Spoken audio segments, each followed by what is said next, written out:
दोस्तों, वो कहते हैं ना, अगर प्यार सच्चा हो तो लोग बिछड़ के भी मिल जाते हैं। कुछ ऐसी ही कहानी है आज की। तो आइए साथ में सुनते हैं इस कहानी को। और अगर आप भी मेरी तरह कहानी सुनना पसंद करते हैं तो इस चैनल को सब्सक्राइब करके बेल नोटिफिकेशन को ऑन कर दीजिएगा। ये कहानी है नित्या क्या और अविनाश की प्रेम कहानी है। तो चलिए शुरू करते हैं आज की कहानी को। नित्या की शादी को लगभग 1 साल भी नहीं हुए थे और उसका तलाक हो गया, क्योंकि नित्या के घर वालों ने ज़बरदस्ती नित्या की शादी करवा दी थी। और शादी के कुछ 3 महीने बाद ही उसके पति राकेश का व्यवहार बदल गया। वो नित्या को हमेशा परेशान करता और उससे झगड़ा करता था।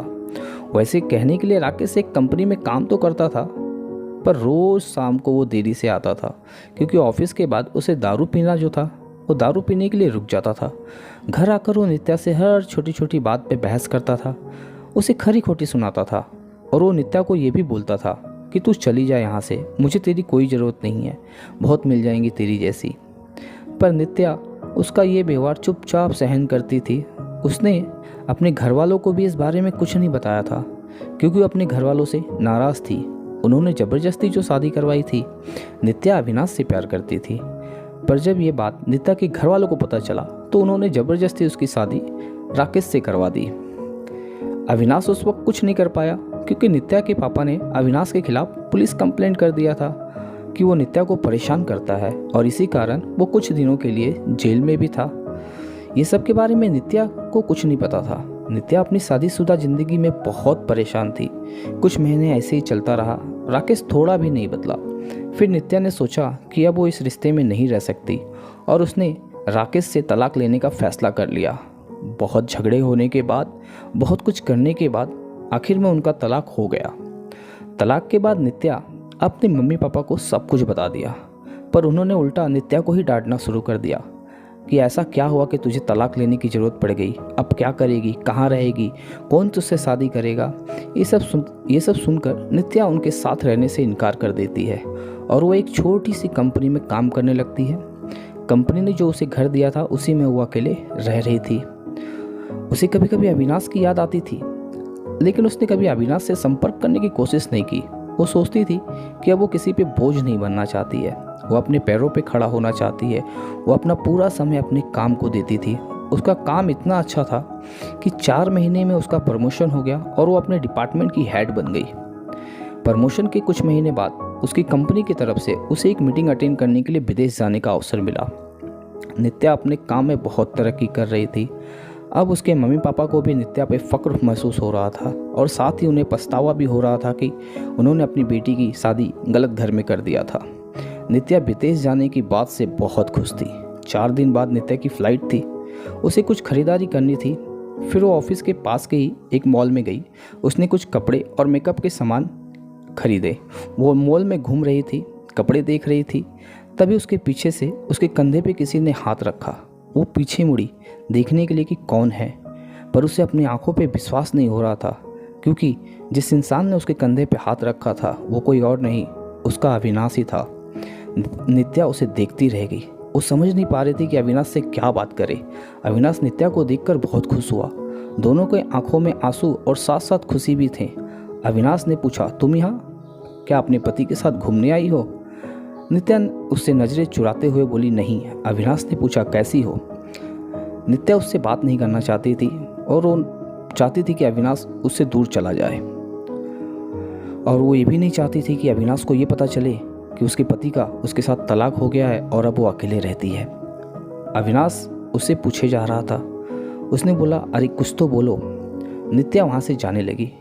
उसने अविनाश को बोला कि मुझे तुमसे कोई बात नहीं करनी है, तुम चले जाओ। अविनाश उसके पीछे पीछे जाने लगा। उसने कहा, मेरी बात तो सुन लो एक बार। फिर भी नित्या नहीं रुकी। फिर अविनाश ने कहा, तुम्हें मेरी कसम, बस एक बार रुक के मेरी बात सुन लो। फिर नित्या क्या करती, आखिर उसके दिल में भी अविनाश के लिए प्यार था, तो वो रुक गई। और फिर अविनाश ने कहा, कहीं बैठ के बात करते हैं। फिर दोनों मॉल के ही एक रेस्टोरेंट में गए। अविनाश ने उससे पूछा, कैसी हो? वो बोली, ठीक हूँ। अविनाश ने उसके पति के बारे में पूछा कि वो कैसा है, तुम्हारा ध्यान रखता है ना? नित्या चुप थी। अविनाश ने बोला, क्या हुआ, तुम चुप क्यों हो, कुछ तो बोलो, तुम्हें कोई परेशानी तो नहीं है? नित्या बोली, मेरा तलाक हो गया है। अविनाश ये सुनकर एकदम से चौंक गया, लेकिन उसके एक उम्मीद की किरण भी दिखाई देने लगी। उसने पूछा, कब और क्यों? नित्या ने उसे सब बताया। अविनाश ने बोला, फिर अब तुम अकेली क्यों रहती हो? तुम अपने मम्मी पापा के पास क्यों नहीं गई, या मुझे क्यों नहीं संपर्क करने की कोशिश किया?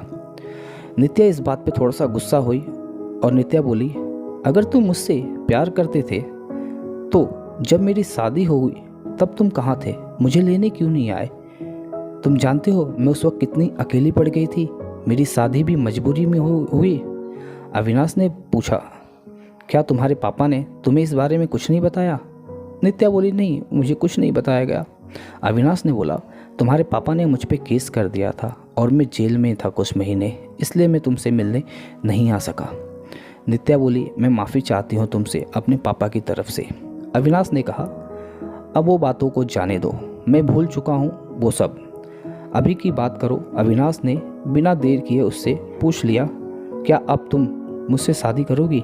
नित्या बोली, क्या तुमने अभी तक शादी नहीं की?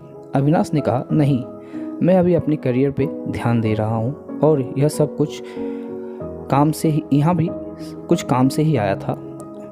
अब बोलो, मुझसे शादी करोगी? नित्या बोली, अभी 2 दिन में मुझे अपनी कंपनी की तरफ से विदेश जा रही हूँ, एक मीटिंग के लिए।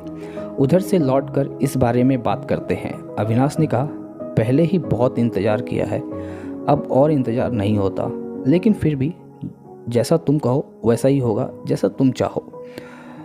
दोनों ने अपना फ़ोन नंबर एक दूसरे को दिया और घर गए। अविनाश उसे रोज़ फ़ोन कर रहा था और उसका हालचाल पूछता था।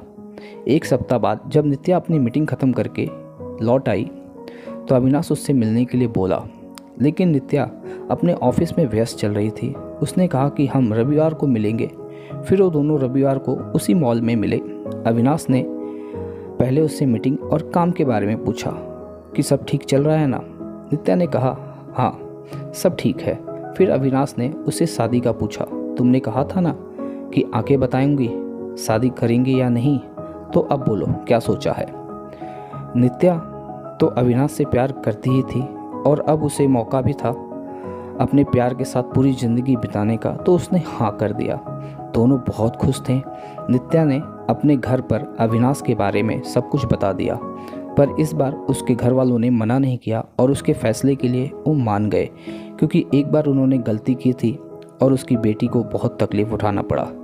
1 महीने बाद उसके परिवार ने उन दोनों की शादी करवा दी।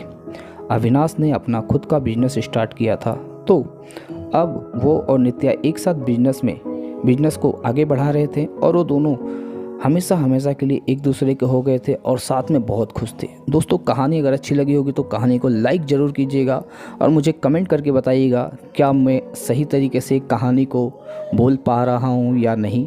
तो मुझे कमेंट करके इस बारे में ज़रूर बताइएगा। मिलते हैं अगले वीडियो में, तब तक के लिए आप अपना ख्याल रखिए।